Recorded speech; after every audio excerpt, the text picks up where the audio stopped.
Hi friends! అందరికీ నమస్కారం. తెలంగాణ ప్రభుత్వం ఆసరా పెన్షన్‌లకు సంబంధించి ఒక తాజా అప్డేట్ అయితే విడుదల చేయడం జరిగింది. 2024 మార్చి నెలకు సంబంధించిన ఆసరా పెన్షన్‌లను విడుదల చేస్తున్నట్లు దీనికి సంబంధించి పత్రికా ప్రకటన అయితే విడుదల చేయడం జరిగింది. ఇందు మూలంగా వివిధ రకాల పెన్షన్‌లకు సంబంధించి అంటే వృద్ధాప్య పెన్షన్, వితంతు పెన్షన్, వికలాంగులు, చేనేత, కలుగీత కార్మికులు అలాగే ఒంటరి మహిళలు పెన్షన్‌లకు సంబంధించి ఇతరత్ర పెన్షన్‌లకు సంబంధించి పత్రికకు సంబంధించిన ఈ యొక్క అప్డేట్ అయితే విడుదల చేయడం జరిగింది.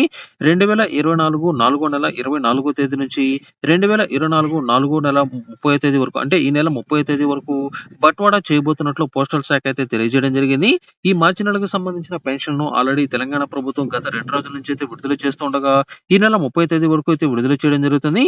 దీనికి సంబంధించి నా యొక్క వీడియోల కింద కొంతమంది అయితే కామెంట్ చేయడం జరిగింది. నిన్నటినే నాకు రూ. 2016 బ్యాంక్ అకౌంట్‌లో క్రెడిట్ అయినట్లు రంగారెడ్డి డిస్ట్రిక్ట్‌కి సంబంధించిన పేమెంట్ అయితే రావడం జరిగింది. అలాగే మరొక వ్యక్తి నాకు కూడా నిన్ననే 2016 బ్యాంక్‌లో పడినట్లు నిజామాబాద్ జిల్లా అయితే పెట్టడం జరిగింది. అలాగే మరొక వ్యక్తి నిన్నటినే హ్యాండిక్యాప్డ్ పెన్షన్ అనేది రూ. 4016 అనేది పడినట్లు అంటే పెద్దపల్లికి సంబంధించిన పేమెంట్ అనేది పడినట్లు వీరైతే పెట్టడం జరిగింది. అలాగే మిగతా జిల్లాలకు సంబంధించి ఎవరికైనా సరే పేమెంట్ అనేది పడినట్లయితే వెంటనే తెలియజేయండి.